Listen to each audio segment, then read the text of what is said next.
Bonjour à tous. Cette séquence vidéo sera dédiée au schéma équivalent aux petits signaux du transistor bipolaire. Le transistor bipolaire sert souvent à amplifier un courant ou une tension variable en fonction du temps. Pour simplifier l'étude, cette tension ou courant sera considérée comme étant sinusoïdale.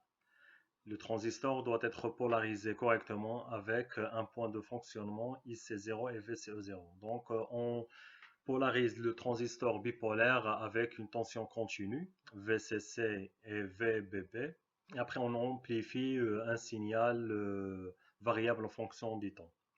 Pour un point de fonctionnement bien déterminé, lorsque nous supposons une tension à un courant alternative, le transistor peut être modélisé par un schéma équivalent sous forme d'un quadripôle. Le schéma équivalent du montage émetteur commun, la tension d'entrée VE, c'est la tension VBE.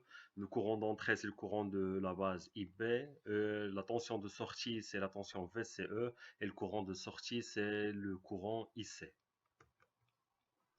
La matrice qui s'y attache est la matrice hybride. Donc, pour la matrice hybride, on exprime la tension d'entrée et le courant de sortie en fonction du courant d'entrée et la tension de sortie.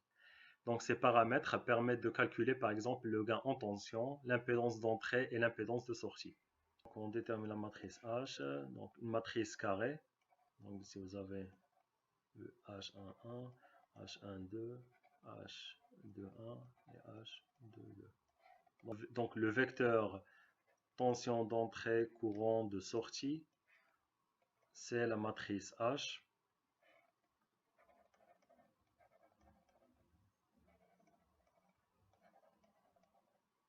Donc, multiplié par le vecteur IE, tension VS.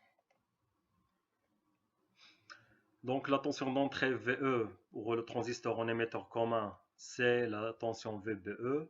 Le courant de sortie IS, c'est le courant de collecteur IC.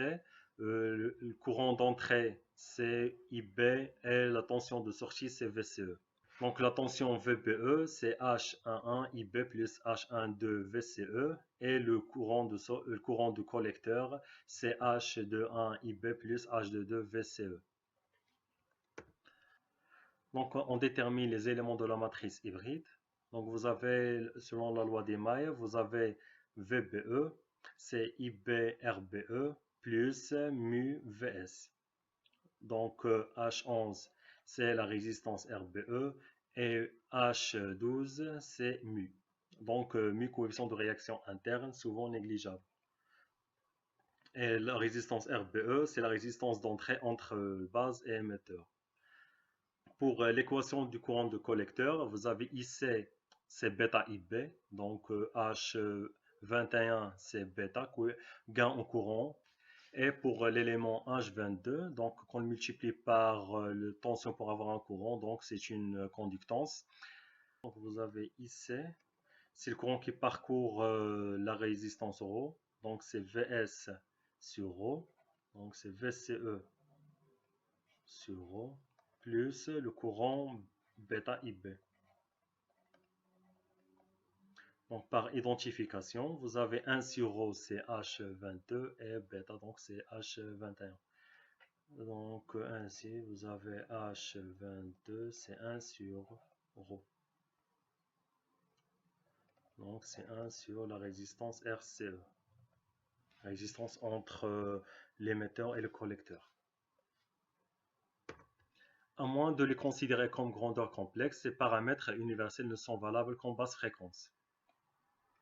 Donc pour le schéma en haute fréquence, on ajoute des condensateurs internes qui correspondent aux différentes jonctions du transistor.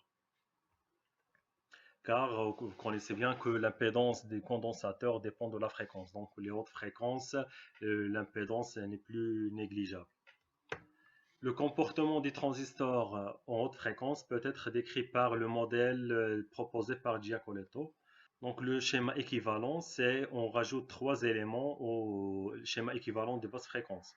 Donc vous avez à ce point B', donc la résistance RBB', le condensateur B'E et un condensateur CB''C.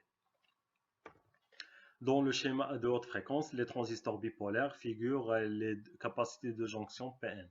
Donc le schéma équivalent, c'est de deux jonctions Pn, donc deux diodes en tête bêche au point B', et on rajoute la résistance RBB'.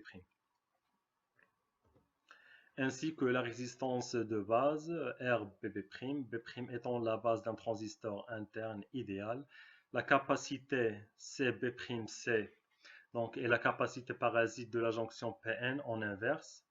Donc, c'est la capacité de base collecteur. Cette capacité est faible et varie en fonction de la tension VBC. Donc, la tension appliquée aux bornes de la jonction. À ces bornes, sa valeur de quelques picofarades est généralement donnée par le fabricant.